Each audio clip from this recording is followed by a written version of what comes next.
You're listening to the Slavic Literature Pod, your shelf help guide to all things Slavic.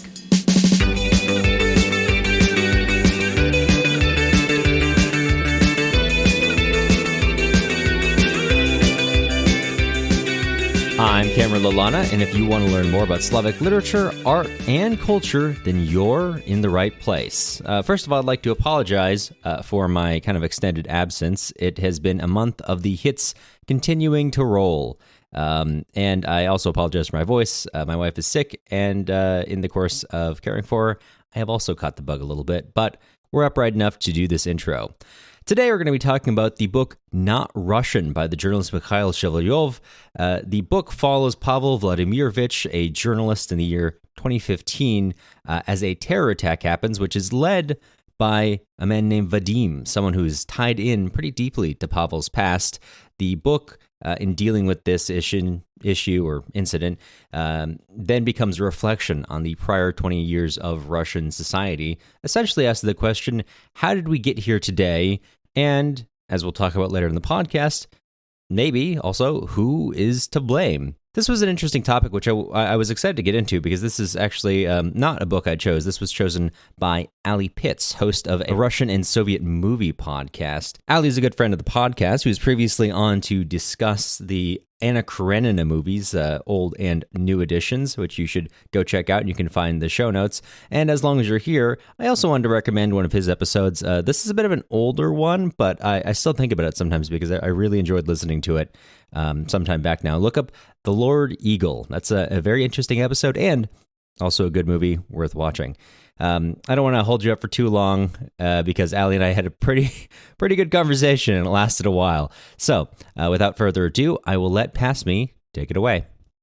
Okay, Ali, how are you doing today? I am doing all right, Cameron. It's been such a long time. We said before the recording, Skolka let, skolka zim. Right. Yeah, which is one of those very confusing ones when you're first learning Russian, because it's like so many years, and it's like, no, this is because it's so many summers, so many winters. Yeah. Yes. And then I made the mistake of counting how many summers and how many winters, and it's been a while since you had a podcast of a completely different name. Well, roughly a different name, and last time we talked. Well, so did you. You had a very different name. Yeah. Yeah, we actually had a much sharper change. Yeah, mine was kind of like a gradually added more words to it for like SEO reasons, and then just dropped the original title because it's just like, nope, that is conveying the wrong messages at this juncture. Yeah. and then someone told us, funny name on our end. I have no idea what that means or what this podcast is about. And we said, I guess we probably should give people an impression of what exactly they're going to be clicking on. Yeah.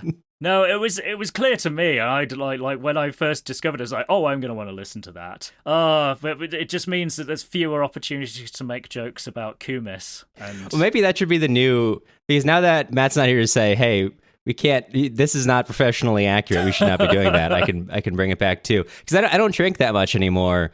But maybe it's okay if it's Kumis, and I'm just getting a little tipsy, appropriately tipsy off of Kumis every episode, and rate that. Yeah. That would be a good tipsy Tolstoy.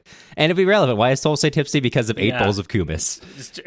It's just like how peasants got through the Middle Ages, and it was small beer all the way. Everyone is just ever so slightly sloshed in perpetuity. And that's why the world is the way it is now, because we're not allowed to have a couple small beers to get it through the workday. No, that is frowned upon. Although hearing some old war stories from colleagues of a certain vintage of just the liquid lunches, it's like, that was Britain pre Margaret Thatcher. I don't know if those make you feel better or worse, but I've got friends who work in politics and friends who work in research science, and they both have just a whole workplaces who drink on the job like all the time, which is very concerning for both of those environments. A little bit. Right. You think we're working in marketing? You think we should be allowed to drink a little on the job? We're writing. Yeah. They're trying to cure cancer. But anyway, that's not the point of this podcast. The point of this podcast is talking about the book Not Russian by Mikhail Shevelev. Ali, I've got to give you credit. You were the one who chose this when we first started talking. You're like, I'd like to talk about this book. You have a different color. You have a blue one. Oh, I have a okay. Like, for the benefit of this audio medium, it's almost identical, except mine is red because presumably because I'm in Britain, having like a red cover with just something about Russia is fine because it just triggers people's memories. Whereas like red and Russia in the US, it's just like, oh, is this a communist book? Careful now. Right. Oh, yeah. So. No, this was one that just So I'm assuming based on the bookmark that I picked this up in Topping and Company in Bath. Possibly, I'm sure that's where it was. But yeah, also bookmarks they get everywhere, like sand in the Phantom Menace. I don't know. Sorry, right. I'm in a weird mood. Yeah. But yes, and it was just like, oh, I have to read that, and then I read a little bit about the author, and just went, oh yeah, that's going on my infinite to read pile, and I actually got to it fairly quickly. It's amazing, and that never happens. Well, this is the thing, is for your audience, Cameron, is my kind of main interest is film, and so I have a big eyes are bigger than my stomach problem when it comes to books, and I am incapable of going into an independent bookshop without purchasing something. It just feels like very rude. It's just like extremely bad form, and and I have to live up to like the middle class British stereotypes in some ways. So no, it's bad form, and yes. Yeah. So it does mean that the unread book piles up, but it's very nice and concise. I mean, I don't want to be negative about massive tomes because this is clearly the wrong crowd for that, and and I have read some of those massive Russian and wider neighboring countries. There's advantages to going long, but there is also brevity as the soul of wit. Also, yes. If you have a sharp point to make, 800 pages is not usually. 800 pages is, I got a lot of points. I don't really know where I'm going. We're going to see what happens. And you can, and if you're a count who basically doesn't have to work for a living, and you can just spend every other chapter being an essay on history and how the universe works. It's just like, no, some of us have deadlines and bills to pay. Just need to get this thing out of the door. I know. I have I've got an internal conflict where I grew up reading those big thick books and I love them. I love being able to sit down with them. But as a now after doing this literary podcast for almost 5 years now, I see a short book. I'm like, oh, thank God. All right, I have to blow up my life for the next 2 weeks to get this episode out. Yeah, and yes, and because of the nature of my work is staring at a computer most of my work day, I'm just, by the time I get to the end of the day, I'm kind of read out, and just reading for pleasure is like, I wish I could do more of this.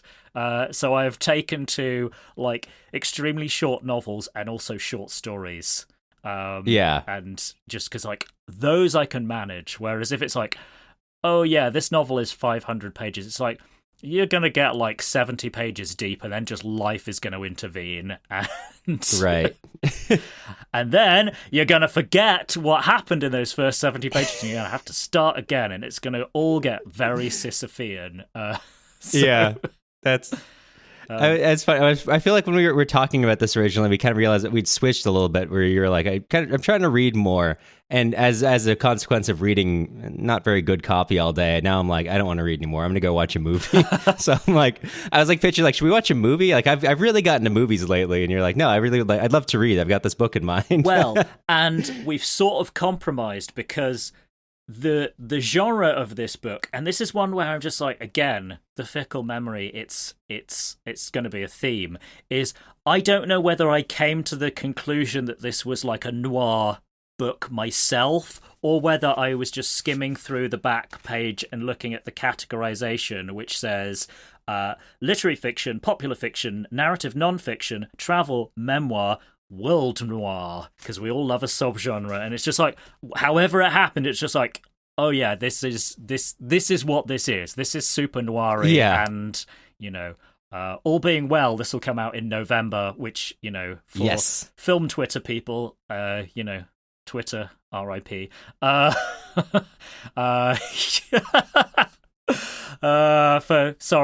For again, this is an audio medium, but Cameron just crossed himself.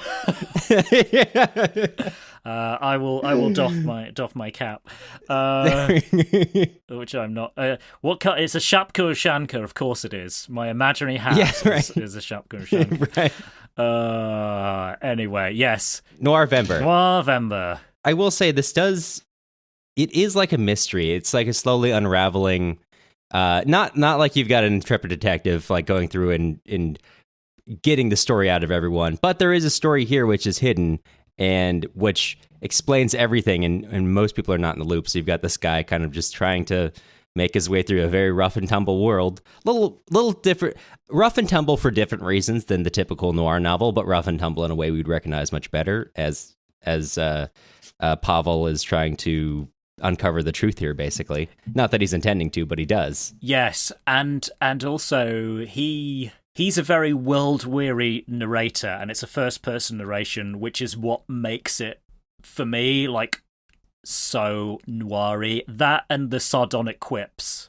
Because this is one of the things that kind of, like, generally speaking, in film, like, narration is slightly frowned upon because it's just like, well, show, don't tell. But noir is sort of the genre that goes, yes, but there's rules are there to be broken, and just having that kind of like literary, and that's one of the things I love about film, is that it's like a composite art form, and you can just kind of cram all these things from different genres and kind of make them work for the story you're telling. And conversely, it's like frequently a compliment to literature. It's like if you describe a book as cinematic, is kind of like, that just means the descriptions are really good and it's vivid. Right. Yeah. So this book is very cinematic in several ways. Cinematic and bring, I'd say probably it helps that one of the things, this is kind of like a tangential point, but this book is very heavily mired in Russian recent history, not like far back history and current events. And I think when you're reading this, you don't need to know like the history of the Chechen wars. You don't need to know about the apartment bombings. You don't need to know what like Ostankina Tower is necessarily. But if you do know those things when you're reading this, you're going to be like we'll talk about the plot in a second, but it begins on a terrorist attack, 100-something people being shepherded into a church, or maybe they're already there and it was during a service, and masked gunmen having their demands read out. And if you read that and recent Russian history, you think, oh, Beslan. That's your immediate thought, and then you might remember the TV footage, whatever else, like however you encountered Beslan. And then in the book, they're like, this is just like Beslan. This is like, it makes sense. It's mired in that history and it brings it up. It's not just alluding to it. It is positioned as a book in this history, which we have lived through. Yeah, there's very much that ripped from the headlines quality. And you were going to say a little bit about the author's biography as well, which I think is possibly fresher in your mind than it is in mine, because you're a consummate professional and I'm me. No, it's just like this, like, who is this person writing this? That's my always question. And this is actually a hard one to answer a little bit because I was like, I did a little bit of Googling and, Googling in English and in Russian, and there's not a lot about Shevelev. I found his Facebook page, and I kind of was reading the last couple, and he posts a lot. Some relevant to current events, some not. Didn't end up having too much bearing on this novel, but I will be honest, I am stealing this. I'm going to give you a background of him from Europa Editions, because that was like the most complete background I could find on him. Born in 1959. He's a graduate of the Moscow Institute of Foreign Language in 1981. He has worked as a translator and interpreter, former deputy editor for the Moscow News. He's also wrote as a freelance journalist for Radio Liberty and I think Radio Svoboda, a couple of other ones. I've seen him. I've seen him tied to different websites. After 2014, as it says, he's not collaborated with Russian state and private media.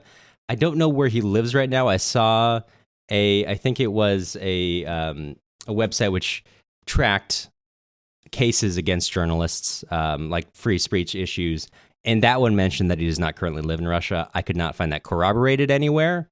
You may know the answer to that. I don't, but I would say it's a pretty safe assumption that he does not live there anymore because, given clearly his politics and his journalistic history, it would not be a wise health decision. Yep. Yeah, and so I was gonna say that's why I agree. I think that was my similar assumption. I couldn't find no evidence for where he lives. Probably also a safe move. Yeah. Of that not being readily accessible. Yeah. He's written other books. He's written short stories. They've been translated to other languages, and he won the Isaac Babel Prize in 2021. That is, unless you want to go into like Google his name in Russian, find his Facebook page, and read his posts. That's at least what I could mostly like. That's probably Europa Editions had like the best concise version with a couple extra notes I found out there. Yeah, no, but that's great. That's great context, and I think it's again a reasonable assumption to say this book feels extremely autobiographical. Mm-hmm. It has a lot to do with working in news media. I'd say, I don't want to get too into it. Maybe we'll talk about this more later, but I do think it's worth pointing out. So this was published in Russian in 2015. So this is after, the annexation of Crimea. This is after, obviously, the Chechen Wars. This is after the invasion of Georgia. But this is before the full, and after also the kind of the Little Green Men entering Ukraine, but not...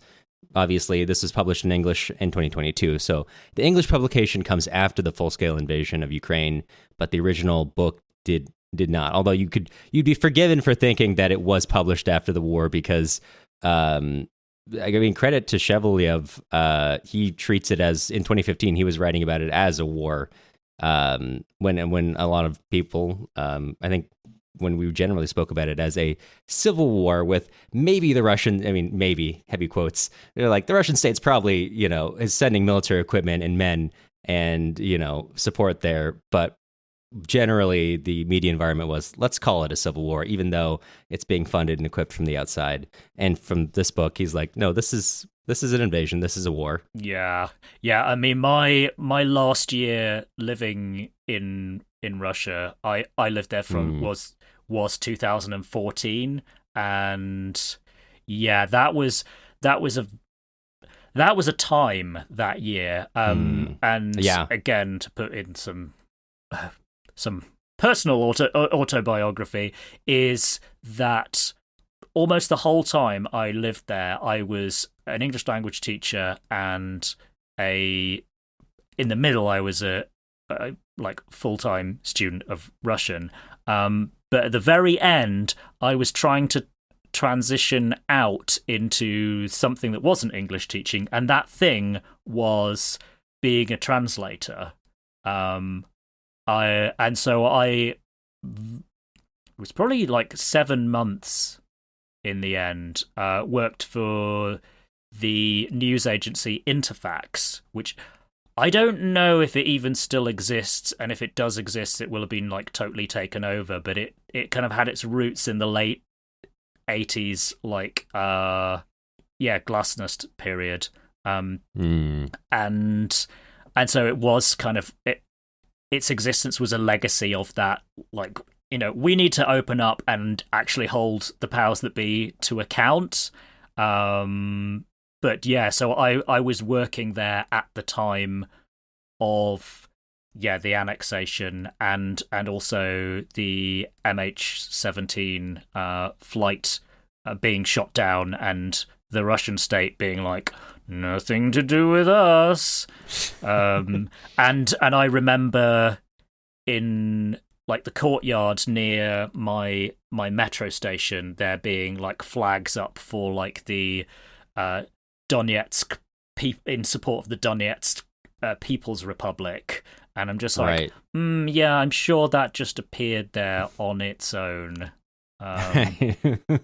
Anyway, yeah, I mean, there's no way that this episode is not going to get political, because it's just the nature of the story.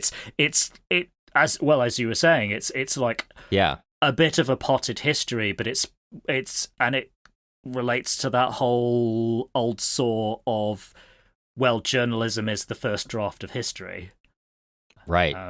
And it's like, this guy has just been following what's going on the whole time, and gets into his like feelings about having lived through all of that. Should we give like a potted like plot summary without going too spoiler heavy? Yeah, absolutely. That sounds like a plan. I think, like we discussed, and if you're worried about spoilers, we're going to be talking about a lot of the book where spoilers don't matter. To be frank, like it is him fighting at the truth, but I'd say there is one big thing that really does matter to you if you care about spoilers towards the end of the book, which we'll not talk about until the very end. So for this section, we're just going to be talking about stuff which you could readily understand and get from like the moment you open up the first chapter of this book, which is the basic idea is that you've got a veteran journalist, Pavel Vladimirovich. I should have written his last name down. I always just write the first name, patronymic. Pavel Vladimirovich. He's awoken essentially, and I think it's the middle of the night. His wife is like, you need to come look at this. And he goes over and he's like getting all kinds of phone calls, and he sees in the TV this guy, Vadik, who's named Vadim Petrovich, who is on TV and saying, oh, we've taken over this church. There are 100 people inside. I want to talk to Pavel Vladimirovich, and I want to talk to this other guy named Zhenya. And Pavel's like, what's going on? And as he's trying to get ready, he gets called by the military. You say, we've got a car for you. Get down here. Get over there. And as he does that, he goes, he's sent inside. He begins to learn more and more about what led Vadik, who is, in the beginning when you read it, he's surprised he's even alive because he's dropped out of Pavel's life, a decade and a half ago. What led him from their initial meeting as a quote-unquote POW in Chechnya, why that's quote-unquote we'll get to later, to now holding up, having a leading group of armed men into a church in this suburb of Moscow. What that was like, and Zhenya also being a part of that story, which is why he's was asked for as well. And the rest of the story deals with like what comes next as he kind of goes in and goes out and tries to relay what Vadik wants and how the world outside responds. Is there anywhere you want to start in here? There's a lot of different ways. We've been I feel like we've been setting up a lot of the stuff we want to talk about going into this. Yeah. So it's a really quite unusually structured novel in that you have like this initial inciting incident, then we go back and we spend like there's a long section where we go back to 1996 where Pavel, like our narrator, meets Vadik in Chechnya.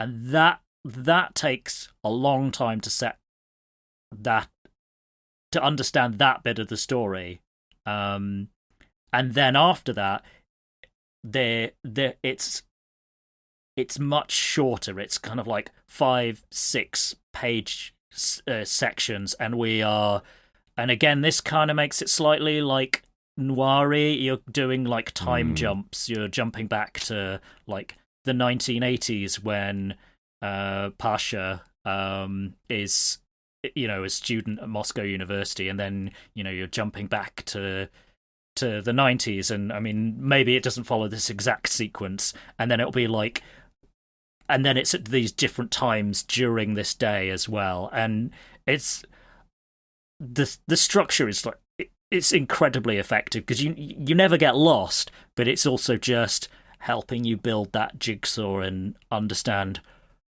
how did we get here, both in terms of like this specific situation, but also the more kind of like macro historical geopolitical plight that we as humanity in a way are in. So it's kind of sort of a microcosm of the whole, I suppose you could say.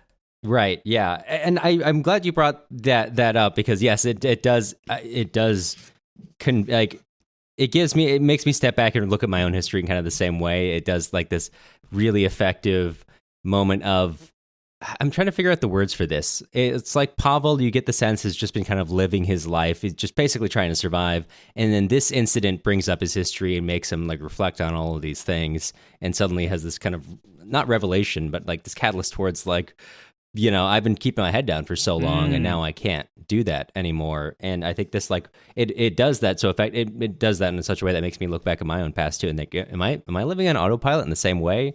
Because you have, like you mentioned, this really cool chapter structure where it's most of them are just times, like 10:34, 11:24, which is what's happening in the actual action. The story takes place starts at 10:34 one night, and it ends on 12:49 a.m., which would be like, I guess, the second day from the initial incident. Basically, a little over 24 hours. And in between that, you're jumping back in the past. But each one it's not like a random insertion. For the most part, it is, and you might fact check me on this because I didn't have this thought until after I was done reading the book. They are mostly triggered by something in that story. Pavel remembering something, Pavel having a conversation, and like, okay, this is the conversation we had, and this is what it reflected, the period reflects on us, or someone reminds Vadik of something.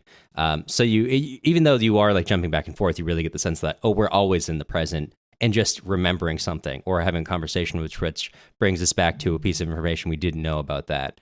Which I think you've made this point that it feels like very noir-y, these like this quick turnarounds, this jumping between the past and the present, like, oftentimes who are these noir protagonists? And this we have like the super version of that, which is not only do we have this protagonist who's like kind of hiding himself from the world, but a protagonist who's hiding himself from himself, because that's how he's gotten by so far.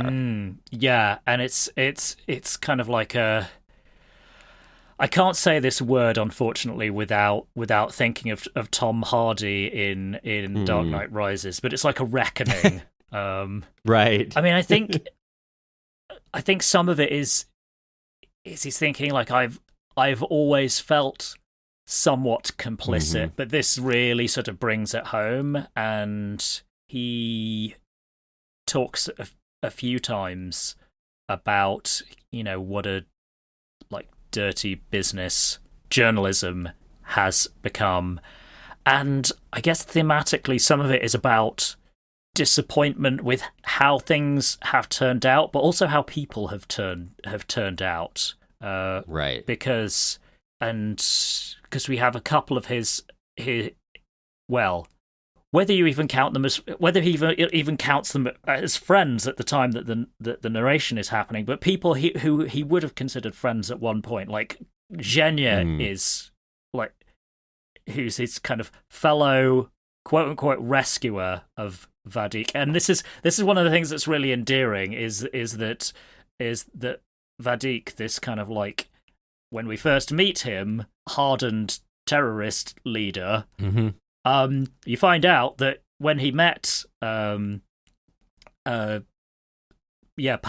our protagonist, and Yevgeny, he he calls them Uncle Pasha and Uncle Zhenya, and sort of because of this, and this is another of the themes that I think is in the book, is like the underestimating of people, because that's a thing that comes to Pasha, is just like, oh, I did not realize this guy was capable of this, but also that also relates to, we get a bit about Pasha meeting Putin in the mid-90s when he's like deputy mayor of St. Petersburg, and he's just this sort of like semi-anonymous functionary who's like very nice and polite and like helpful and just kind of like, okay, well, that guy was all right,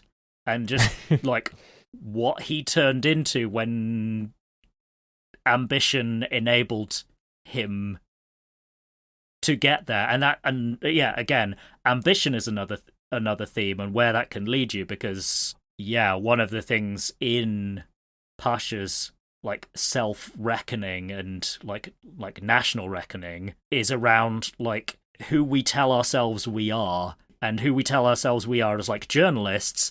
And Vadik is like, yeah, you never cared about me. We were me and the other guys you were rescuing. We were a good story to you. And Pasha is essentially like, yeah, that's not totally fair, but it's mostly fair. Not that he says this to Vadik as dialogue, right, but we get so much of his interior monologue, and it's just like, yeah, mostly guilty as charged. Yeah, he's like, look, it was the right thing to do. It was also a really good story. Yeah, but it was the right thing to do. Isn't but, it nice when what is the right thing to do and is great a great career move happen to be the same thing, and it kind of goes into a wider like reckoning on essentially the Russian intelligentsia, and like one break from this the structure of this is happening right now, or here's a flashback to whatever period in time, is there's a chapter called That's Right, which I would describe, if this isn't a contradiction in terms, as like an extremely eloquent howl of anguish. Yep, yeah. It's just like, why does my country have to suck so much? And why do we, as like educated Russians who have like made it in the new Russia, or like, you know, got ourselves established in like respectable professional careers, why were we just like ignoring what was going on in our peripheral vision, essentially, and just the lives that of the people who weren't doing well out of the new system, and how we basically just, I mean, essentially the you could read the book quite easily as like a critique of neoliberalism. Yeah, right. Which turns out, spoiler alert, is not that liberal. Right. About as liberal as the Russian Liberal Democratic Party. Oh yeah, Zhirinovsky. Yes, I don't think he gets a mention, but no. Zyuganov does, and he's literally described as that cannibal. Right.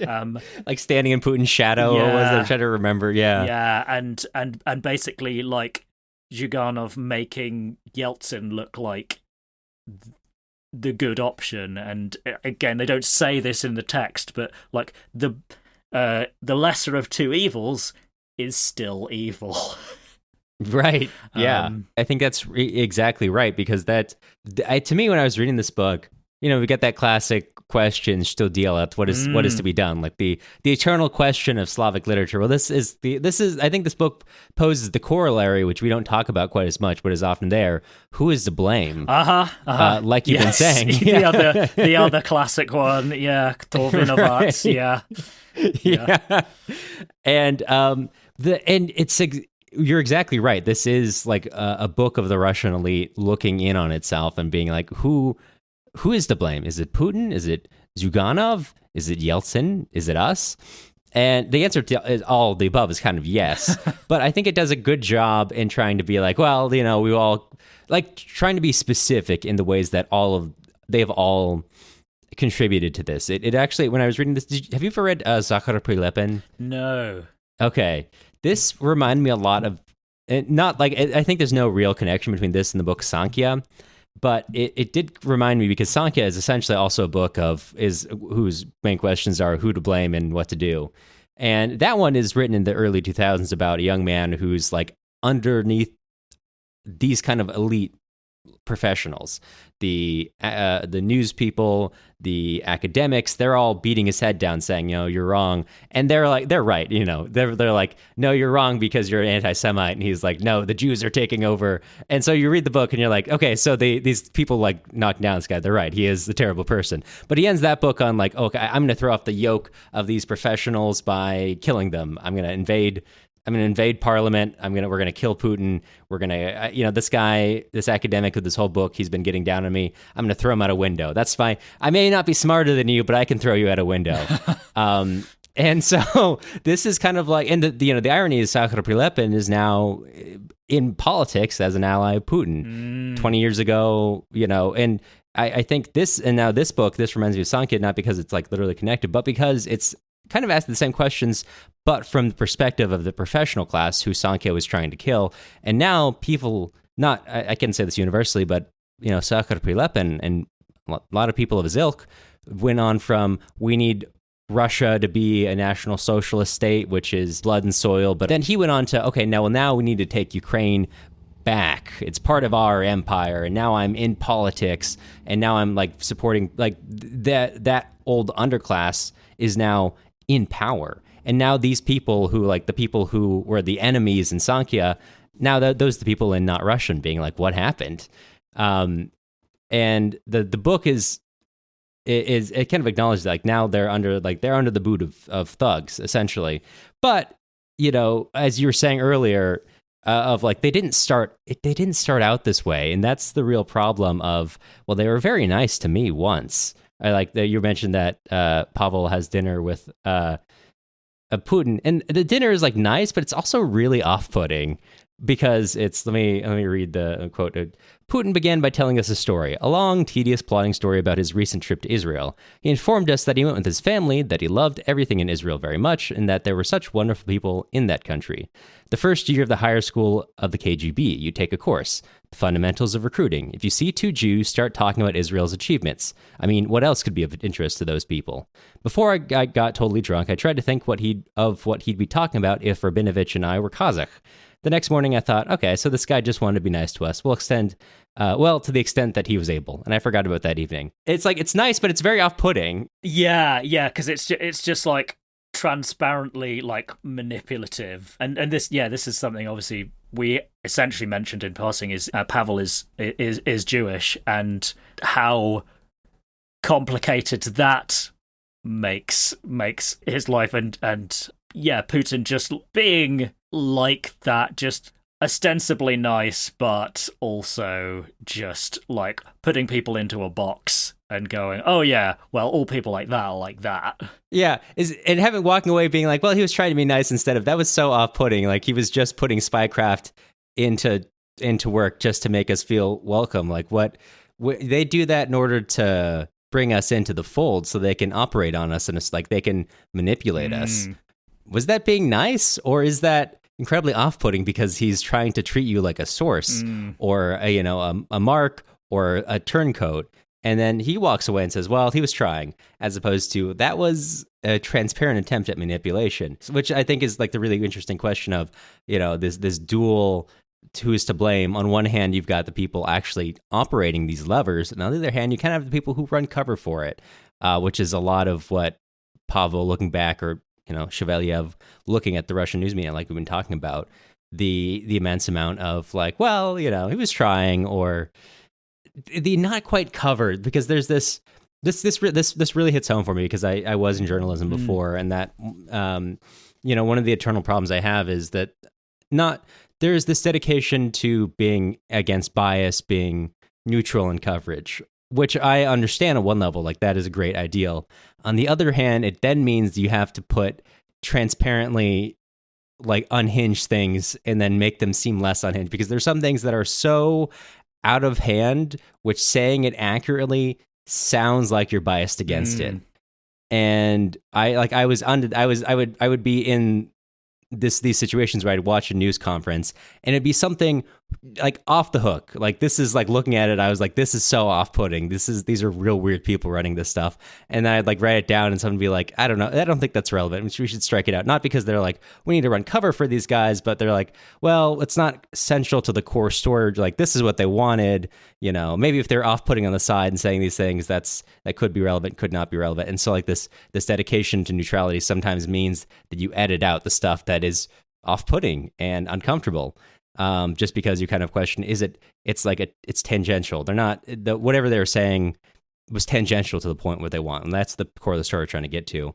And it kind of is like a lot of this book is examining that, and not only that, but of like this a little bit less. That's more like my own like issues with having worked in journalism, of this obsession with like, okay, we have to be neutral, even if it means we got to walk around what they said, because if we said what they said, it'd make us seem not neutral because that's so unhinged what they said. But also, like you were saying earlier, these career moments, how many of these journalists are so, you know, because we have in like when you mentioned the chapter, that's right, he says, you know, we're all thinking we're keeping our heads down, but how many of us are lining our pockets in this? Like you say, like, oh, I'm just surviving, the Soviet system was so hard. But Zhenya, you went from this little tiny TV station Vili Sovremenosti to Channel 1 in Ostankina Tower.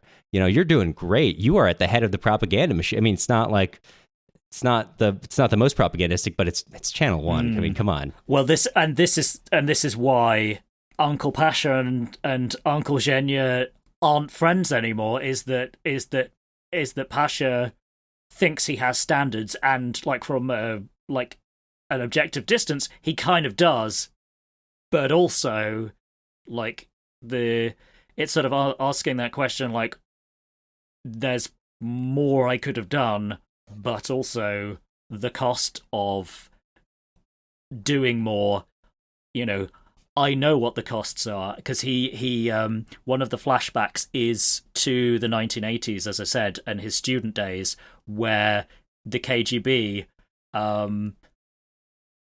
recruits him and basically make him an offer he can't refuse, and and this is where his Jewishness comes in, is because they're like, again, one of the things that makes this noirish is that sardonic humor, and him kind of like going like, oh, they're gonna be mean to me because I'm Jewish and the Soviet state is anti-Semitic, and then they're quite polite to him, and again, the echoes of the Putin conversation, and essentially his assignment is go to a synagogue and spy on the other members of the congregation. And he's like, oh, right, they could find a use for a Jewish guy.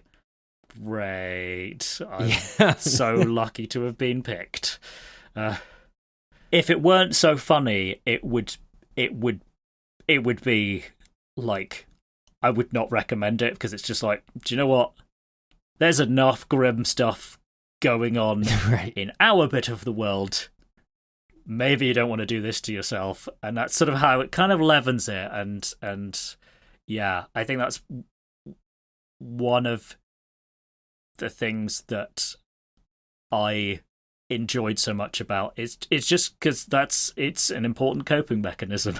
Right. and something that definitely reminded me of one of the things I really loved about my Russian colleagues when I lived out there. It was just so funny.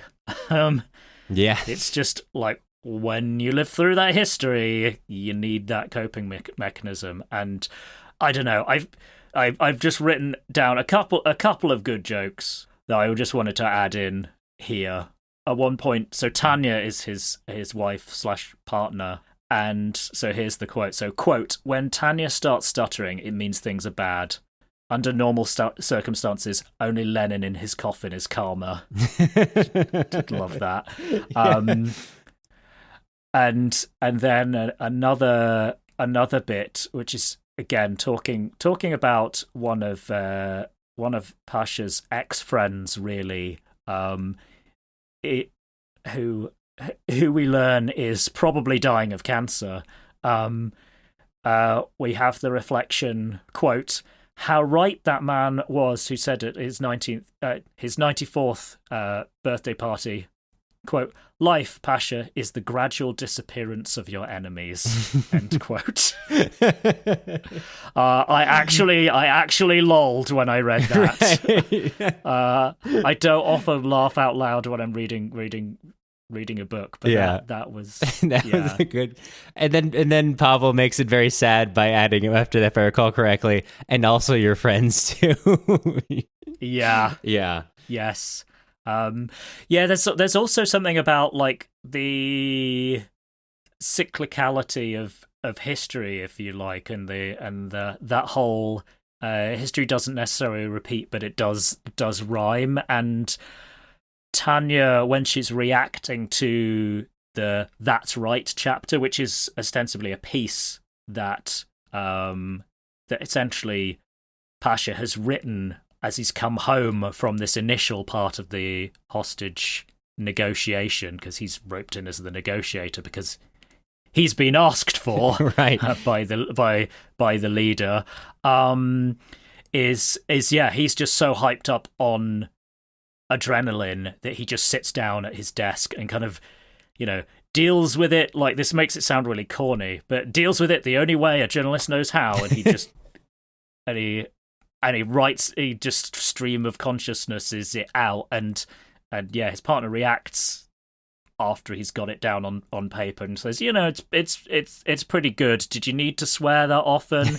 And Tanya is very funny. But one of the things he says to himself is that he wants to keep it for his son Misha, as Misha might find it useful when the next perestroika happens, which is like, because there is this when you know your Russian history, you've got glasnost and perestroika under Gorbachev, but you go back further, you've got the Khrushchev so-called thaw, didn't feel very Thory to the Hungarians, and then you go back further than that to the Alexander II, the so-called Tsar Liberator, and he's bookended by Nicholas. Nicholas the First, who is brutal, and his son, who responds to Tsar Liberator's assassination by going, "Oh, okay, we're just going to be, this is what happens when we liberalize, so it's just going to be maximum authoritarianism," which also gives me an excuse to mention that the book does like a nice little drive-by on Nikita Mikhalkov, who's, very, very talented Russian director, who, again, is one of these people who, like, it's like, the book essentially goes, "What happened to you, man?" Mm-hmm. Yeah. Because he goes from, in 1994 making Burnt by the Sun, which is like an excoriating critique of Stalinism and what went on then, to essentially being, a mouthpiece for the regime and just taking like his undoubted artistry and using it in the service of evil. To get moralistic about it, and the clues were there, because if you the Barber of Siberia, which was like, I think, his follow-up film to Burnt by the Sun. I don't know if you've seen it. No, I haven't. It's got a lot going for it. It wasn't nearly as successful and is like a much more flawed film, but in it, Mikhalkov plays Alexander III, and he has this bit where he's strutting around with these like just graduate. Like, it's a graduation ceremony for these like Russian military cadets and officers. Yeah, they've just newly minted officers, and he's just like, love the Russian soldier. But he's just strutting around and painting him like, if you don't know anything about Alexander III, you go like, oh, maybe a little bit authoritarian, but like, what do you expect for a Tsar? Tough but fair. Right. And it's just like, oh, you admire this guy and are portraying this guy as like good? This gives me pause. And this is like 1998 when this film comes out. So there's like, he was on a trajectory, clearly. Yeah. That's a great point to bring up, like the what happened to you, because that's, especially for this chapter, that's right. So much of it is like, it's a question of, okay, who's to blame? But also, when do you start becoming the person who is blamed? Like, was there, because he's like, okay, well, we can't just point at all these events because, when did it happen? When they started killing people in Kiev, or when Crimea was occupied, or Donbass, or even earlier when Khodorkovsky was arrested, or when NTV was closed, or was it even earlier than that? The Second Chechen War, the first one, the 1996 elections. If we keep going, we'll soon reach October 1917. And I could be misreading it, but like, it does read to me a little bit like, if we're looking for the moment that like, okay, this is all when it all went bad, we're never going to find that moment, because it's about what we are doing in relation to what is happening, what is always happening. And that's right. I think I like, what happened to you? That is a great question to ask, because that is what happens to so many characters. That Pavel asks out of himself. We get asked that implicitly of what happened to Zhenya, the kind of her, this, when they think back to their youth, they're kind of heroic. Zhenya works for TV, Pavel works for a newspaper, and they're out there, they're in Chechnya all by themselves, just like filming the peace agreements. And then you come back to the present, and when they ask Zhenya to come in, he says, hell no, I'm not getting involved in that. I don't want to die. And Pavel's like, well, they're going to die. And Zhenya says, what is it? It's like, this is war. Oh, he says, this is a war, Pasha. People die during wars, unfortunately. And so he's got this sort of cowardice of like, I don't want to be the one. If people die during wars, and I don't want to be the one who dies. And you start looking back at his memories, and you realize like, oh, there was that. Like that, the heroism that was there was a good career move for him, and now it's not anymore. But you've just reminded me of a Tanya moment where she turns to Pasha and I'm paraphrasing, but essentially says like, it's a good thing that you're a coward, Pasha, and he's like, for a second he's just like mortally wounded, and then she expands her point and goes, no, Pasha, I'm reminding you of a thing that you told me is that somebody who is just not scared when it's clearly an extremely dangerous situation, they're not brave, they're just an idiot. Yeah. like true courage is feeling scared and doing the right thing anyway, which reminds me of a slightly about like the like ostensible bravery. It reminds me of a thing that they used that I think he was a survivor of the World War I trenches, said like the worst thing that you could have in the trenches was imagination. Like the people who had the least worst time like day to day were the people who are just like, oh yeah, I'm gonna be all right though. It's just like, do you not see all of this? Right. I thought, no, I'm fine. Yeah, it's like at the risk of sounding like grandiose, it's like it's a book about the human condition, right? And you can do that as a Russian novel and not be like 500 pages. Right. You can. Should we talk a little bit about again, this feels like super noir tropey, but a priest character? That's exactly what I want to talk about next. Yeah, thank you for bringing him up first.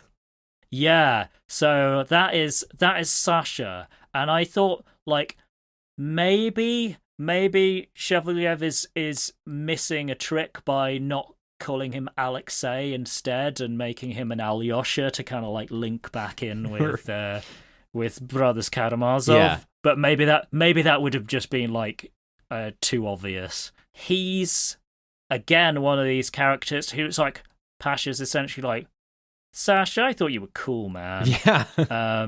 because they meet in their late teens and kind of like bond over like similar interests.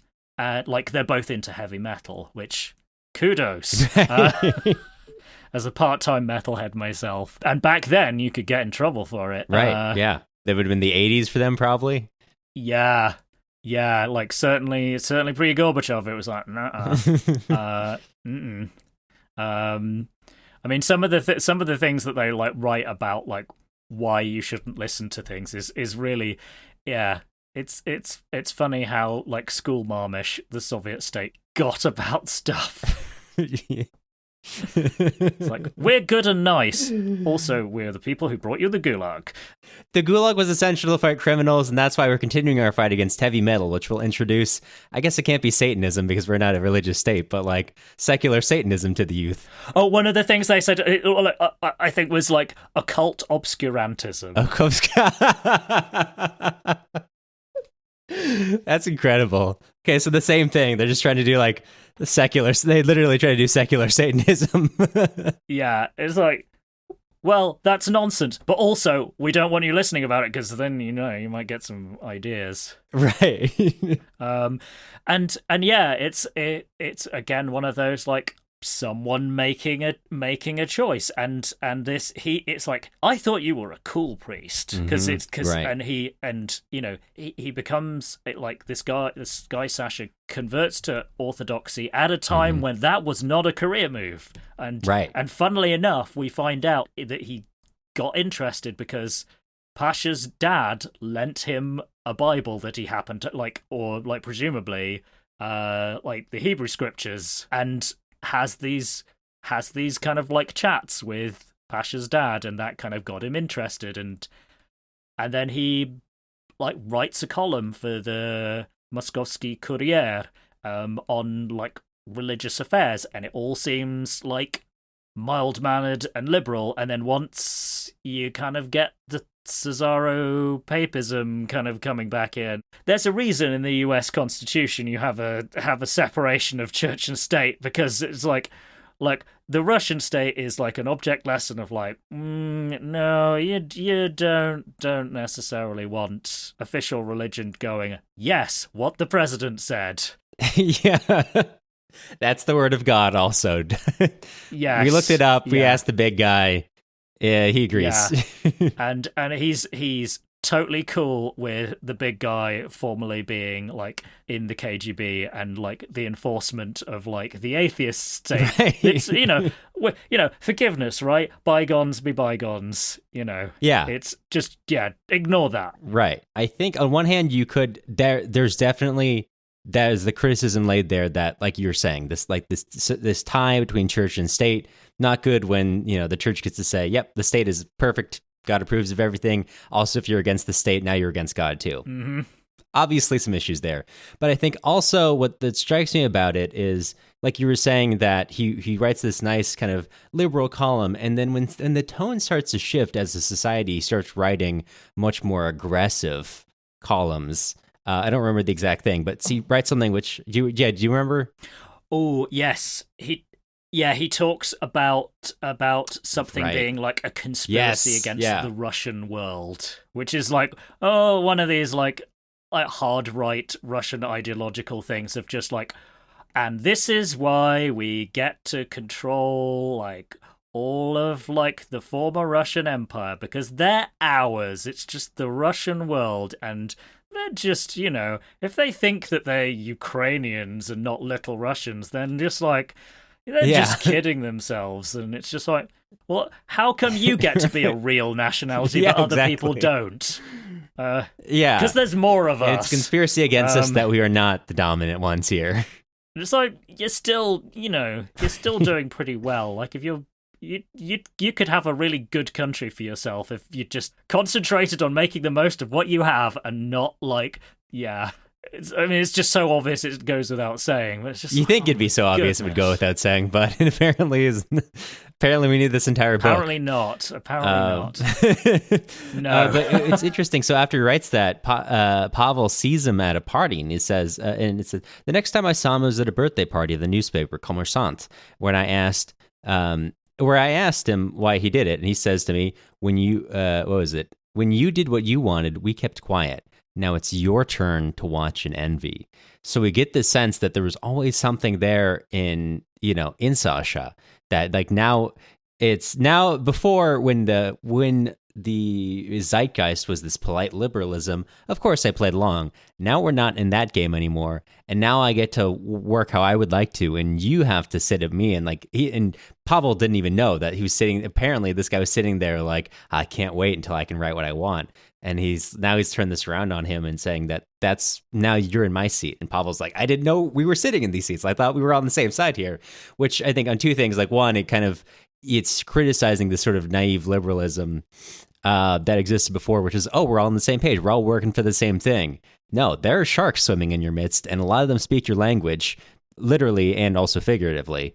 But also that we've got two separate sides here from Sasha and Zhenya. And to me, the fact that Sasha is a priest is almost less important than the fact that he's sort of an outsider. He's forgive the pun here, he's not orthodox. He's literally orthodox, but he did not take an orthodox path into what he did. He was a metalhead kid who got into religion when that was really bad for your career, and he stuck through it. He stuck to his guns, and he's like, I'm going to become a priest in the Soviet Union, which was always, was a bad career move. It always was. Versus Zhenya, who's this sort of opportunist moving up. But on either side, between the opportunist and this, not orthodox kind of radical decision this kid's making, they are both supporting the Russian state in their own ways. On one hand, well, I just got to do what's good for my career. On the other hand, I think a genuine belief in this, of like, this is what we should do. A genuine belief in this sort of radical idea of like Russian domination, even before that was popular. He was there like that. And I think that what's great about having these two is you see all the different ways, like who is to blame. There's a lot of, on one hand, there's the polite, I think there's a lot of things leveled against like the polite liberal intelligentsia, if they exist, which the book is like, no, intelligentsia is a Soviet fable. Like there, we overlooked a lot of things and we never stood up for anything. But also on the side, you've got careerists, you've got these genuine like whack jobs, and they can come from all backgrounds. Just because you're a radical at one point doesn't mean you're going to keep on being like kind of like you're saying with that director. Like you can do great anti-Stalin stuff. That doesn't mean when the next version of it comes around that you're going to still be against it. Yeah. Oh no. It's not authoritarianism in general. I don't like. Right. I just don't like it when it's communist. It's right. Like, when it's like ultra nationalist, I'm cool with it. It's just like, okay. Yeah, exactly. Yeah. It's like, I thought with this movie that you were saying like that, like disappearing people and like beating people up is just bad, whoever's doing it. But like, yeah, no, apparently when it's the right people, right. It's fine. It's just yeah. And you do wonder with Sasha whether that's he truly was a wrong un the whole time, or whether and yeah, because the line he says about like we bided our time kind of suggests that, or is it just like the no my new friends are right, like telling himself kind of like whether he's just kind of been like, I don't know, sort of cooked by the circle that it's become expedient for him to hang around with. But yeah, the book does, I like just described him as a wrong un, but like the book is more nuanced than that. Yes, and, yeah. Like, because Pasha is like, okay, I respect the fact that he actually showed up, even if like maybe he doesn't have that long to live anyway. Right. He's essentially going, I don't know what he's going, but he's clearly like really ambivalent, and the fact that that's the line where he says like you're enemies but you're friends too, and clearly like Sasha is kind of both. It's like he really doesn't respect the life choices he's made, but he still feels like that affection for the person that maybe Sasha used to be, maybe still could have been in a more favorable climate, let's say. Yeah. This book does not run from Pavel's, like, maybe complicity is the wrong word, but he's part of the system. He's not like walking away like, oh, I'm an outsider looking at all these bad things. Pasha, he's part of this. Maybe he's realizing that he was like a step away from everyone else. Like, he's maybe not the same type of careerist as Zhenya. Maybe he like genuinely had those liberal beliefs, but he's their friends. He thinks they're friends. He wants to be friends. He wants good things for them. Like, he's a part of this, for better or for worse. Yeah, and just the fact that he's doing economically quite right. Well. I have not marked my book well, so you might need to edit around this. But there's a bit in the "That's Right" chapter where he really sort of like takes himself and people like him to task for their choices, and also kind of like demonstrates a bit more of an understanding of like, well, not excusing them, but still seeing like, okay, maybe if I'd had their circumstances, I would have ended up where they've ended up too. So here it goes. But then Putin came in and spoiled everything. We were very critical of him, of course. We even went to a protest rally in 2012, or was it 2011? But it was all in vain. Time flies so fast and everything gets mixed up.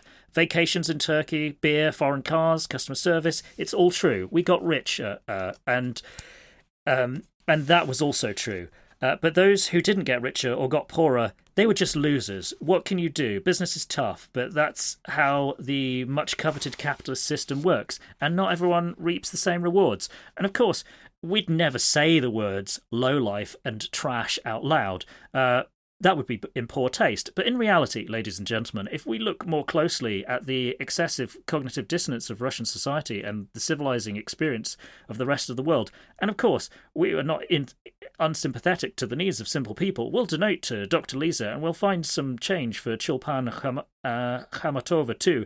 And when it comes to shelter for homeless animals, we collected the money ourselves with our own hands. There was a special charity auction in a really cool place, the Strelka restaurant. Our women donated delicious baked goods. Can you imagine? They baked them themselves. Senya Sobchak hosted the event, and he just like goes on and on of this sort of like self-justifying, like, we're doing really well, and we kind of like, we're charitable, like, as long as it doesn't kind of like hurt us economically or cost us. And at the same time, they're just looking down on the people who haven't made it and just going like, that's their fault, like, and rather than going, I don't know, maybe swinging so hard from like command economy communism to just this incredibly like Hobbesian version of ultra capitalism who like, people who aren't successes are just like failures and trash and lowlives, and just being like, well, that's a very convenient set of beliefs for you who's like pretty close to the top. And then he goes on to say about like just looking at the like so-called, I mean, he doesn't use the term in the book, like the new Russians, like i.e. the oligarchs, and it's like essentially the self-righteousness of going like, those guys over there who are just like hugely rich, those guys are the bad people, we're fine. And it's just going like, yeah, you don't have to say those guys are not what they were, like a bunch of thieves, but also like, yeah, you also were down with this like, oh yeah, we're going to have this tiny tax rate and we're just going to like sell everything off and just again like be totally fine with the market just doing what it's gonna do. Sorry, this is turning into like a very leftist diatribe on my part, but it's just like the pendulum swung very hard the other way, and this was one of the like the most eye-opening things about living in Russia in my like mid 20s, was just hearing from people like how much the 90s had sucked, And yeah, whereas the 90s in the UK, pretty good for quite a lot of people. It's more complicated than that because we had Thatcherism, which was not good. But also we were starting from a much more elevated economic place to fall back from. And then we had a government that wasn't totally, oh, let's dismantle everything and just give it all to the most ruthless. So I'm descending into semi-coherence. But no, it's right. It's funny because you get back to it reminds me of late Russian Empire literature, where this is it's dealing with the same problem where you what is to be done. Oh, maybe we got a lot of people who are bad off, and maybe that's not a personal problem. Maybe that's because of a bad environment. And now you've come back around to okay, so now that we're under capitalism. Yeah. If you do badly, it is your fault. you weren't there to take advantage of your opportunities. You didn't job train enough. You didn't get enough skills. You were, they're like, oh, it's a bad taste to call them a loser, but maybe they should have tried a little harder. Maybe they should have had better schooling. Maybe they should have had better connections. And they wouldn't say that, of course, but like they say, yeah, and yeah, it's when you do look down your nose at people, and those people get angry and because of their lot in life, and support the authoritarian person who goes, no, it's those rich liberals who are the problem. And it's yeah, not wholly untrue, but also yeah. I say this as a embittered geriatric millennial who's who's renting, and comparatively I'm doing okay, but also right. I look at my parents' generation and just go you had it pretty good, yeah. and you did not protect it for the following generation. No, but just the funny thing about this chapter is it's also you did not protect the following generation, but you did not protect other people. One of the things he says this chapter it's directed at the other kind of rich liberals, where he says you point out and you say, okay, we all agree this is bad, but can you blame you're blaming all the people of Russia, but how can you point your finger when you didn't do anything? And he's even pretty harsh, okay, yeah, if you came around when we invaded Ukraine, you were already too late. Where were you for Chechnya? Where were you for everything else that set up what we live under? How can I agree? We all and he's basically I'm in your shoes. Okay, we all agreed this is bad, but what did we ever do? And there's this point really early on in the book where I think this is the first Chechen war. He says, quote, back then, the authors of such plans of how to create peace in the First Chechen War, were overrunning the editorial offices of Moscow-based publications. They believed the craziness could easily be stopped if only as many people as possible were presented with the correct analysis. Then everyone would come to their senses, and the war would immediately come to an end. So, he's kind of taking to task this, kind of this sense of we have enough education and we know how to stop this, but if people would just listen to us. And you're looking back, and he's of course, a witty remark. Of course, a smart plan was not going to stop it. That was not what was doing it. It was the system of power, the advantages, even frankly, the stupidity that led to this. It's kind of, you can't get into their head if they're not in there. That wasn't. They didn't. The first and second Chechen wars, Yeltsin did not undertake the first Chechen war because he had a great grandiose plan, which he simply could have been convinced of a better one, and everyone went along with it. It was a lot baser than that. And that's kind of why people went along with it. It kind of reminds you, there's this great line, this taking the task of these wealthy liberals. There's this great, have you ever listened to Phil Oakes? No. Okay. He's got this great line in the song "Love Me, I'm a Liberal." It kind of introduces it and says the American liberal, but I think this kind of goes for the liberal anywhere. 10 degrees to the left of center in good times, and 10 degrees to the right of center when it affects them personally. Which is this book. It's full of these. Of course, there's the state, and he's pointing out there's these other things. There's these military officers. There was the KGB and the downstream, these other people. But all of his compatriots are people who are complicit and are like, this is obviously bad, but I've got my house, I've got my kids, I got something to think about, I got to keep my head down. And he's saying, well, that's why we're in this state, because we all think I've got something to lose, so I should keep my head down until times are better. Yeah. And they just don't get better. No. Yeah. And it's like, okay, it might be a more extreme form over there, but there is also just like, oh yeah, there's some pretty universal application of this, having just lived through the times we have lived through.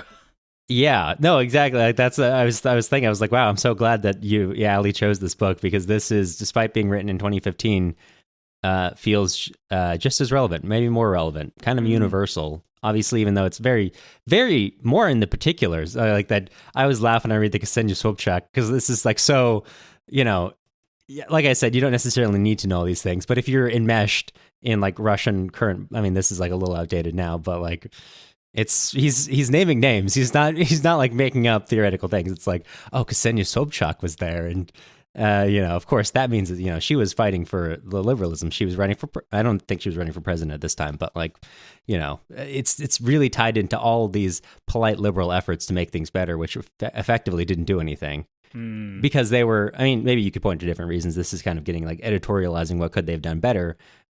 All he's saying really is what we didn't work, of trying to be smarter, of trying to have a more articulate Russian. And of course, if we speak nicely and we have good plans, then things will turn around. And of course, if it gets too hot, we'll put our heads down until the heat goes away. Then we can pop back up and try again. Didn't work. Yeah. And so it goes. Yeah, right. And maybe this is, do you want to kind of start, this is not talking about the end itself, but maybe I really want to talk about Vadik, and this we'll have to eventually get to. Yeah, we should. Yeah, he has been underserved by this episode. Yeah, so far. Let's rectify it. Let's make it right. Yeah, exactly. Let's make and if you're going past this part, we're probably going to talk about the ending. It's going to come up, so be aware if that's something you're concerned about. Hyper spoiler alert issued. Yes, Vadik. What an interesting guy. Mm-hmm. The terrorist to the book is like, was right, essentially. Not a good person, not doing the right things necessarily, but is kind of the sort of the hero of the book. Yeah, in a which is a very that's a very, it's a bold decision to be euphemistic. Yeah. Yeah. And it's again like Pasha taking himself to task, because he's so patronizing about this guy. He's just like, oh yeah, he's just like this rube from the sticks. And like there's a bit where a couple of times, like within the space of a couple of pages, compares Vadik to a dog. Like he like at one point Vadik does this like impressive thing, and it's like a talking dog. Right. And it's just like, it's so patronizing. And then later he talks about Vadik as just like this stray that he and Zhenya picked up. And I was interested in that. As I sort of wondered whether this was like, because he also talks about like what's in Vadik. We never knew what was in Vadik's heart, and just the use of that phrase and a dog and him being a stray. I'm just, is this a little bit of a riff on Bulgakov's Heart of a Dog? Right. Because it is, but it's kind of like flipping that and going, actually, this person who you really underestimated, he's way smarter than you give him credit for. So it's actually a sort of a critique of that sort of idea of like the sort of dumb Russian mujik who doesn't know anything. Right. And it's just going like, no, he's a human just like you. He may not have had a fancy education like you. And this is one of the things, actually, is like, I think it's Zhenya who like comes back at Pash.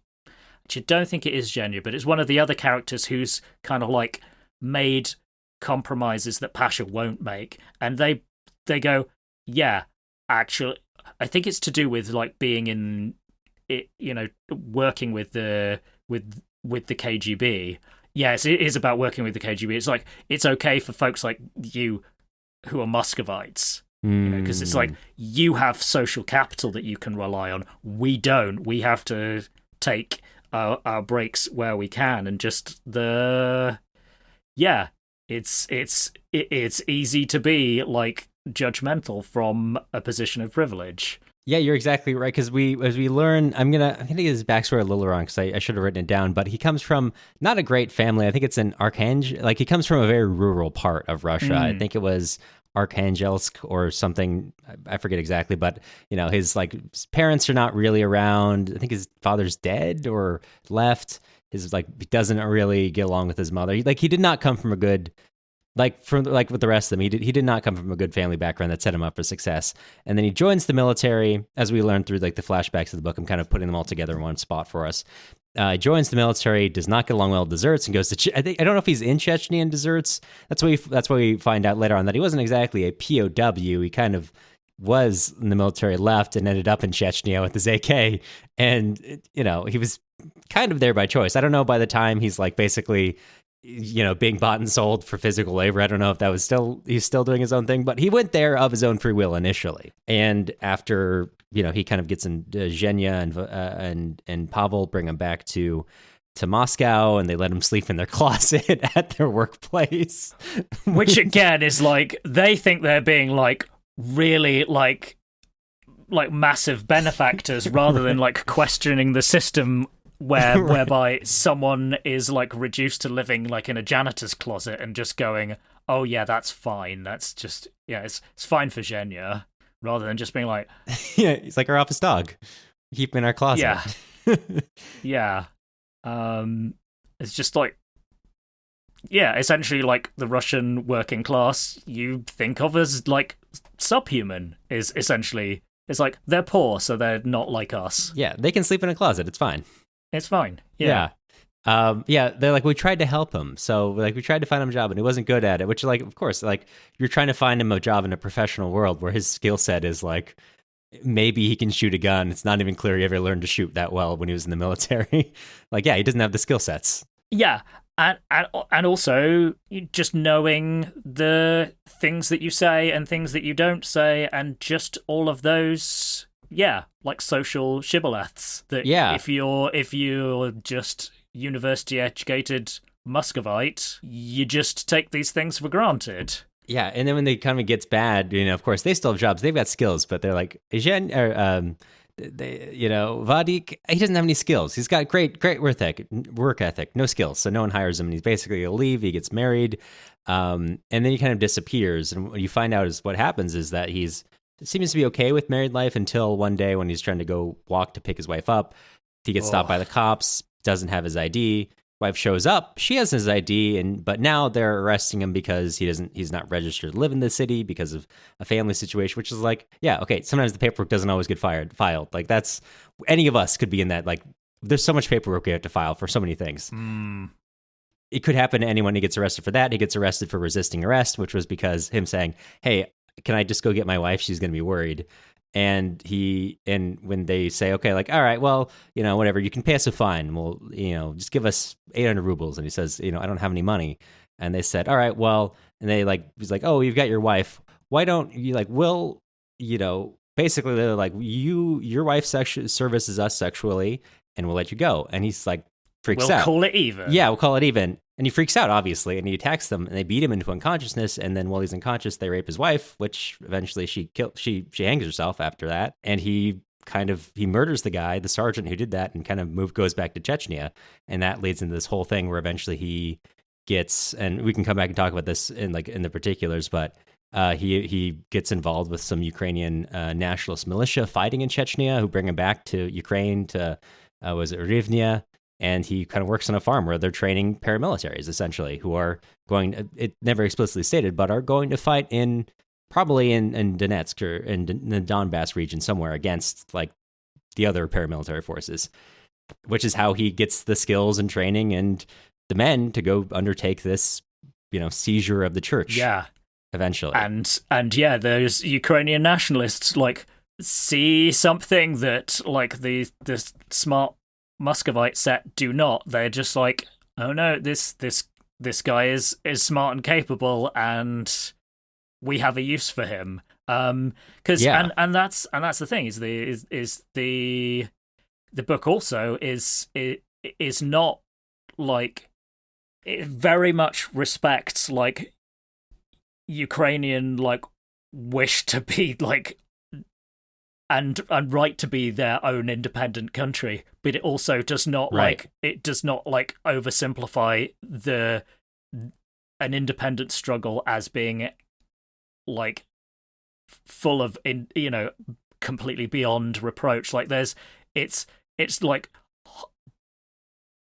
it's horrible but like darkly funny, like this thing that they do to some like prisoners who kind of had done a terrible thing. They'd like sexually assaulted some people, but they are subjected to like this humiliating and like horrible revenge before then being like summarily executed. So it's just kind of like, this is this is not oversimplifying things.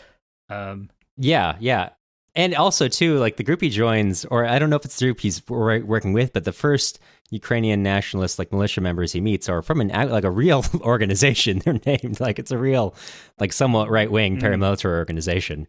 I don't know how active they are now, but during that, which is like also it's getting at the reality of also what this war is like, because it has not always been the same. Because I was, before the full scale invasion, I was studying this, and one of the things that was kind of a hard conversation to have is when we're talking about the Donbass region, like the heavy presence of like right wing militias, which I was like, also everyone's like, well, it's a good fight. I was like, yeah, it's a good fight, but like you understand why more radical people tend to be drawn to armed conflict than the average person, in Ukraine and Russia, like they're trying to get by, and maybe there are a few who are like, I'll join the military, I'll do a good service.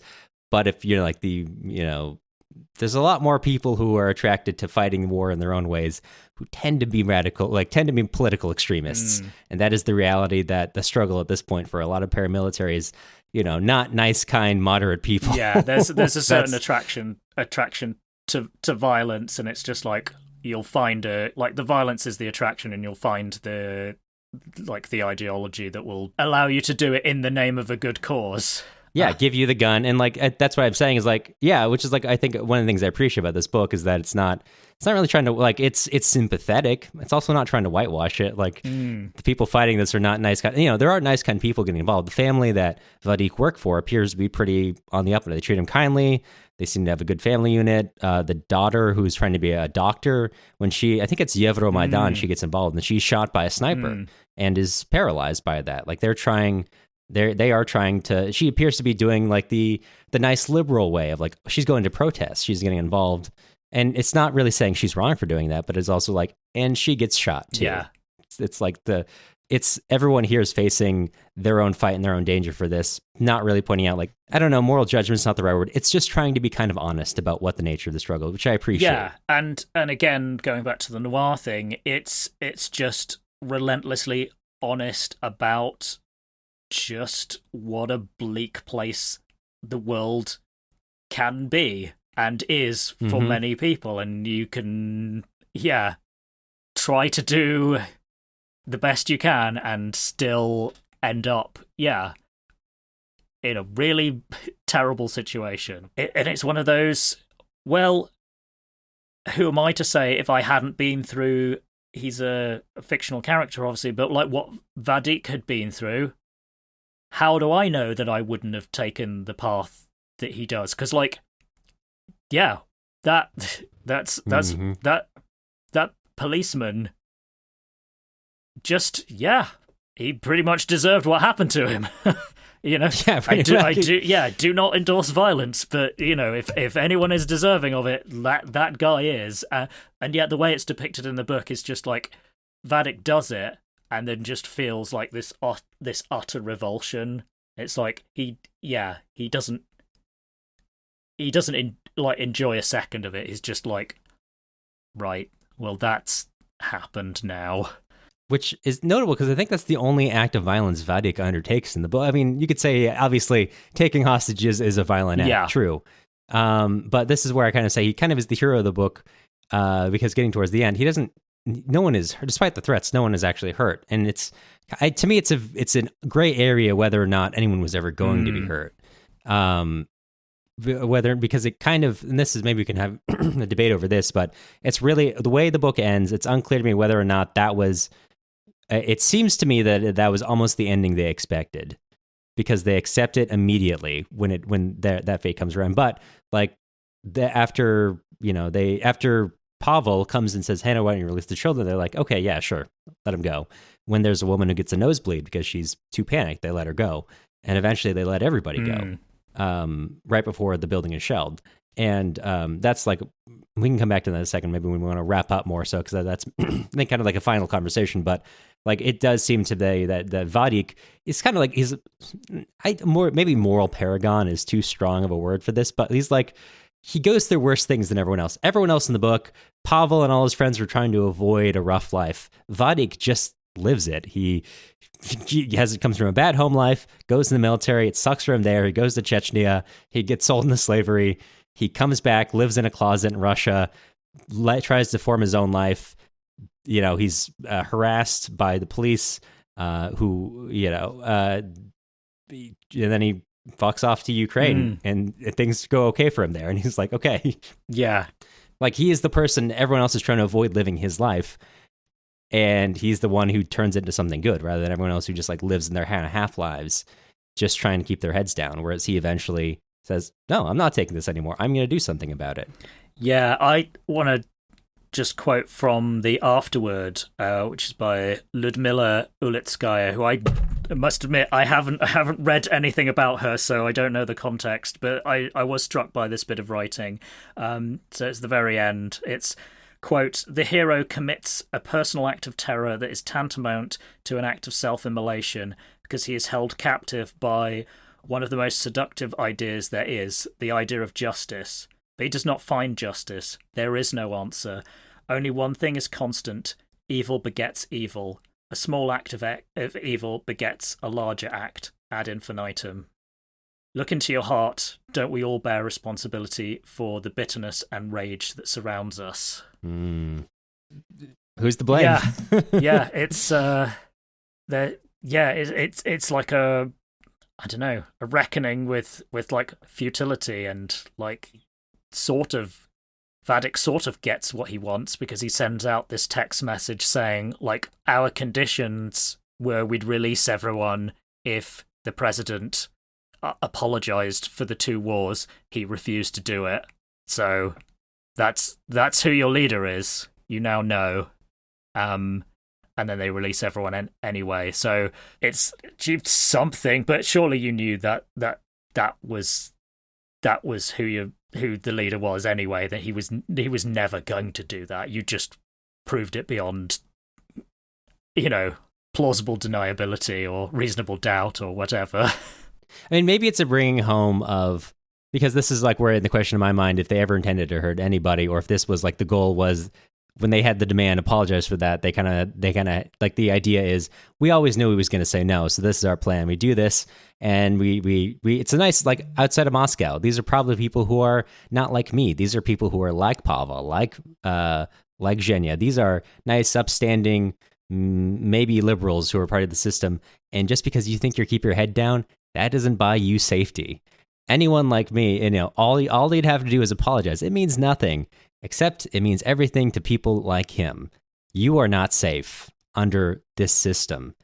And then he lets them go, knowing that, like, because up to this point in the book, the Russian forces outside, they were like, some of them are going to die. It's going to be like, it's not going to be great. Like, they already taken that for granted that some of these hostages are going to die. Yeah. Like, the rescuers have taken it for granted. They're all making it out. Whereas, the irony possibly being the terrorists have taken them a hostage and intend for nobody to get hurt except for potentially themselves, knowing that this is a suicide mission, because they send everybody out. And like, the final moment is Vadik, I don't have the exact quote right now, but basically telling, like, Pavel, you have credibility now. You were here. You were the one who negotiated. You were the one who got them. Essentially, people got released. People are going to see that way. Of course, from their end, they're like, it seems like we were always going to let them go, but everyone's going to think you did this. You've got some moral authority now. And he pushes them out the door and says, go use it. and then he and the rest of the men he brought all die, and when they get shelled, which is a crazy thing to do in a hostage situation. We're like, oh, let's bring out the mortars. Yeah, no, I misinterpreted that. I missed something. I assumed that they or I misread it that it was like suicide bombing, but no. So right, apologies if I've got that wrong. I think you might be right. Actually, I don't think it says where the blast come from. It just says they get pushed out and then there's an explosion. Interesting. No, I think it is then. Because in the chapter before, Vadik says we have 40 minutes left. Okay, we have 40 minutes left until what? You'll find out. I need to ask you about something. So I think you're right. I think that is a suicide bombing, essentially. But one in which they let everyone go, and he says to him, don't forget why you came. People will listen to you now. Settle the score. Yeah, but also knowing what we know about like those like previous siege situations and how the authorities have handled it. Like it's the Dmitrovka theater siege where they just like used like essentially poison gas, and it's just like, oh well, we got all of the terrorists, and the collateral damage is like hundreds of civilians, because the important thing is we got the terrorists. And yeah, not that they ever said any of this, but that was clearly the message of, and that's another of the themes of the book, is just how cheap, right, like human life is in that country, and has been for so long. But again, it does like beg the question in like our respective systems, like how valued is human life if that human life does not have like the right social connections and whatever.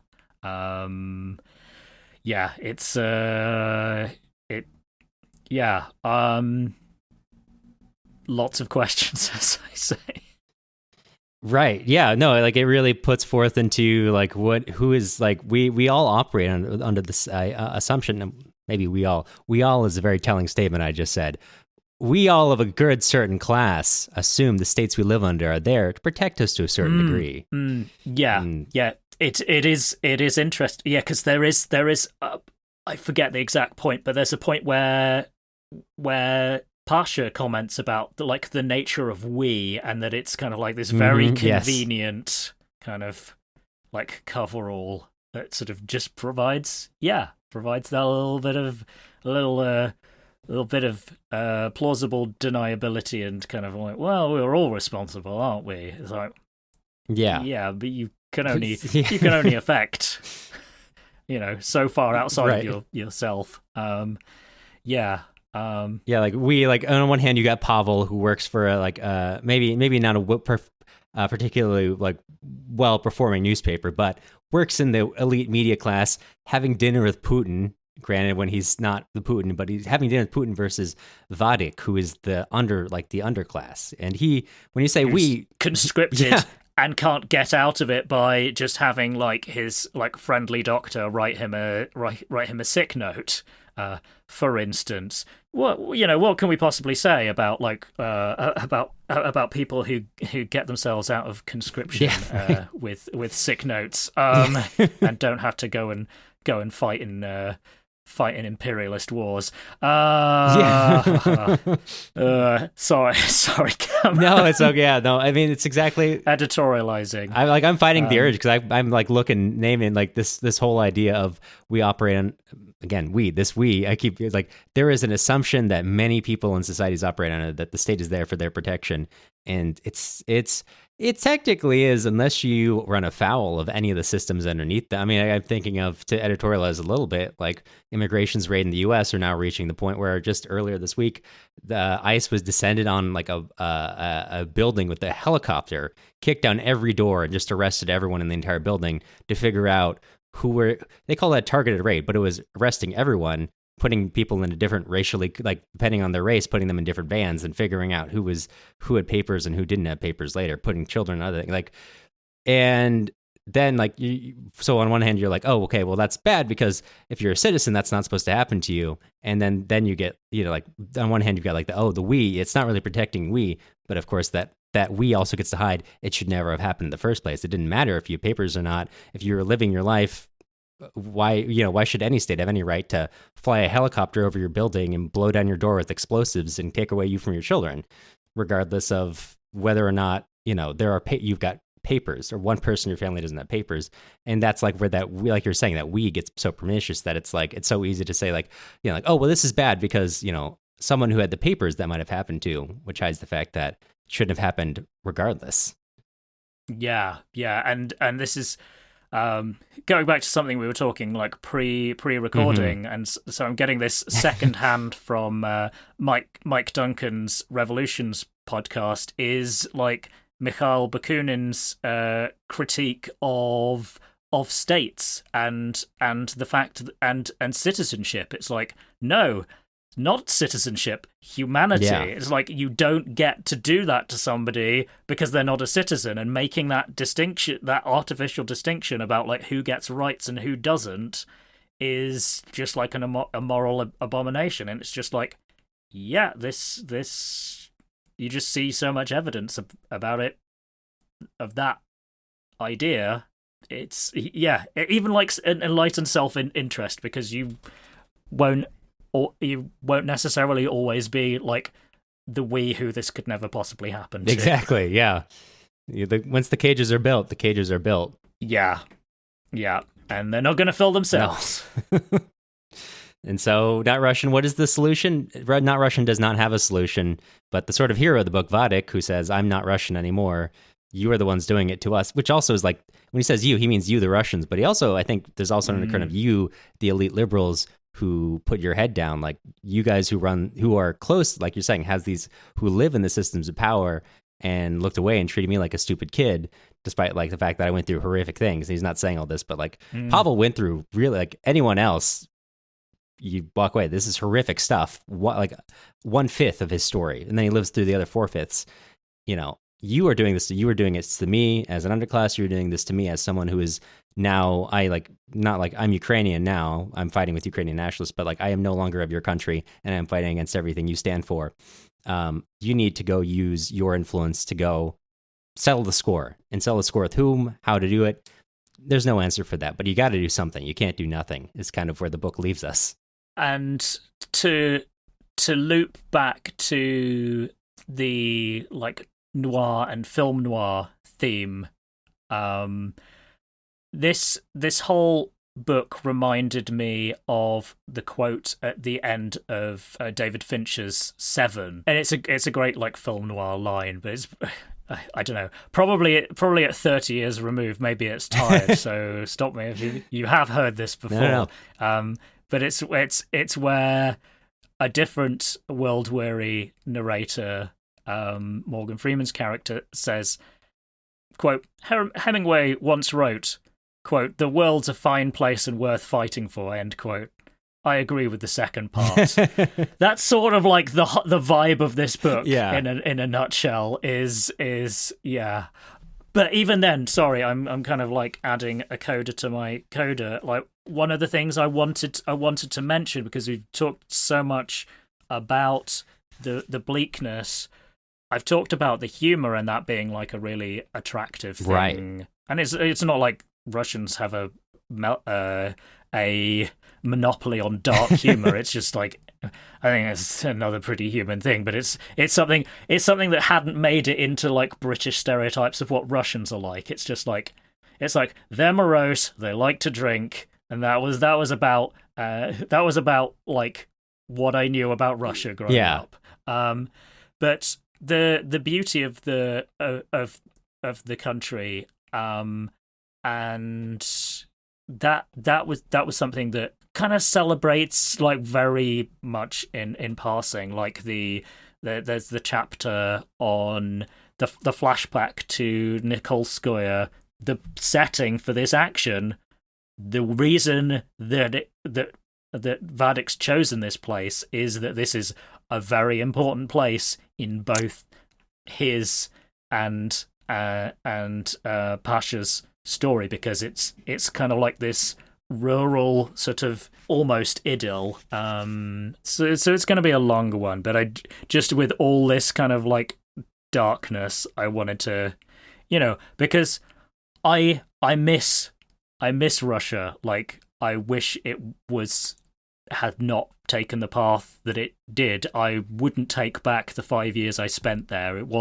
I was greatly privileged to have experienced that place and that culture, and I don't want to be like perpetuating the like, oh yeah, this place is basically Mordor, right? Because it's like, it's not Mordor. Yeah. Well, also like it kind of, because like when the war started, I was working in news, people come to me like, what is it about like Russians that make them do this? And I was like, I think both, like, one, no, it's not like there's some genetic condition which makes Russians warlike people, but also that removes the fact that people made these choices, and not just people on high, everyone involved, just like we as a society make our choices. It's not a genetic thing. It's not this like racial, like, they do this. People made choices, and this is where we are. Anyway, sorry. Yeah. But they even, he even refers to, I think it's, Pasha says this, I think it's in the context of the KGB recruitment thing of he essentially goes, well, Marx was right about one thing. He doesn't quite say it that way, but like people do not choose their environment, and like their range of options is circumscribed by those circumstances. So yes, this is the passage. Okay, yes. So a long time ago, Valera Siliantiev, who grew up in Litkano, showed me the church in Nikolskoye. Back in his childhood, he and some other guys from the opposite bank of the Moscow River would swim over to the church, although back then it wasn't much, just a dilapidated skeleton. But even so, the ruins made an impression. Of course, I'm not an expert on old Russian architecture, but it was really beautiful. Before all the dams and reservoirs, when the Moscow River would flood in the spring, water would cut off Nikolskoye from the rest of the world. The church was built on the highest point, right above the beginning of the floodplain, and the view from the bell tower extended at least 10 kilometres. If you ignored the cooling towers of the power plant in Dzerzhinsky, the view was spectacular. And you could see the fields and the hills between Litkana and Vidnoye and the other churches on the opposite bank of the Moscow River. And the church itself was very attractive. I've never seen architecture like that anywhere else. Sharp lines, hard corners, nothing was smooth, but the impression it created was one of lightness, airiness, dapper elegance. It looked more like a mosque than an Orthodox church. I used to go to Nikolskoye often, on spring vacation or in early September when it was still hot, or just for weekends. It was so close, just 30 minutes by a ring road, but the place was exceptional. There were views and the church, and you could get to the river through the meadow. The dogs were happy, and as a rule, the girls liked it too. Places like this are meant to be shared, and I used to drag everyone I liked there. It's a place worth fighting for. And also I kind of like, and I don't know whether this is a real place, because there's so many real places and figures in this book that I wouldn't be surprised if it was. But if it is fictional, I love that he added the detail of just being like the one place that's part of the view is a place called Dzerzhinsky, named after the first head of the Cheka. It's just like, even in this beautiful place, there's nothing that is completely unspoiled. So it's that, like, there is beauty, but there's still this, like, and the cooling towers, there's nothing perfect, but there's some stuff that you can be enjoyed and that's worth celebrating and worth protecting, and Vadik has decided that this place, it can no longer be. Well, he's complicating it further, because it was, as I've literally just said, it was not wholly uncomplicated. He's just complicated that bit more, to put it mildly. Yeah, right. And I don't know where to go from there. I think that's kind of the end of the book. That's kind of a good wrap up, which is, where do we go from here? It's not certain. We don't know, but you just can't do nothing. complacency is how we're in this mess. Yeah, exactly. Complacency is complicity. There we go. That was a good, but thank you. This was a good pick. I'm glad you chose this. I'm really, to pat myself on the back. I'm really glad that I got to talk about this because it made such an impression, and I was like, I always doubt my own judgment, but like, I'm sure I'm not wrong about this book. So I'm so glad that it had a similar impression on you, and I hope that this not in the least will, persuade a couple more people to pick it up, and also support their local independent bookstore in the process, because that's a small change that you can be, is like not give all of your money to like massive corporations, or at least give a smaller fraction. Right? Yeah.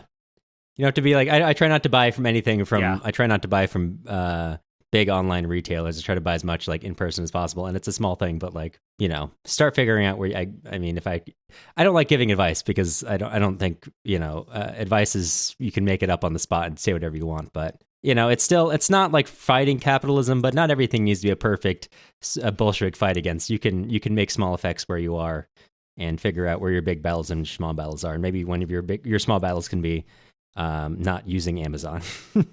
I do love giving advice. But yeah, and full disclosure, like much of my salary, that's it was essentially, it was coming from people's Amazon purchases, so I am also complicit. Right. So I am like doing my penance, right, and going like, support independent bookshops, because anything you can do to kind of like slightly decentralize power and make sure slightly less money is trickling upwards is a bit that you can do. Although one of the things I've noticed being in the book trade for nearly a decade now in the UK is that certain kinds of towns and cities have independent bookshops, and certain places do not, and that says a lot about the society we have built for ourselves. So there you go. To end this thing on a downer. It's complicated. There's a nice, we can metaphorically speaking, stuff like choosing, spend your money in places where you're not supporting big business. It's like Nikolskoye, but Dzerzhinsky is still there. It is. Yep. And his statue, it might not be outside of the Lubyanka anymore, but the Russian authorities have moved it out of the statue park to some like military training academy, so it's like he's still out there. Yeah.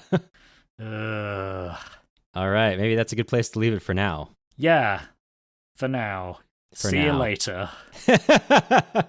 Before I wrap up, I also wanted to talk about what's coming next. That's going to be the belated Chevengur Part 2, wrapping up the novel and maybe getting to the more important half when we actually get to Chevengur. And I apologize again for the wait, but I think it's going to be a worthwhile one. To help keep the show independent, you can head on over to the website, slaviclitpod.com. Podcasting is not expensive, but it's also not free. By kicking a couple coins in the bucket, you help pay for website hosting fees, covering the cost of the books, yada yada, etc., etc. It's much appreciated, although, of course, either way, you'll still be hearing these episodes. I also wanted to extend a sincere thank you to everybody who already supports the show. The music used in this episode, as always, was Staroye Kino by Peremotka. You can find more of their stuff on Bandcamp or Spotify. The links and spelling are in the show notes. You'll hear from me again soon.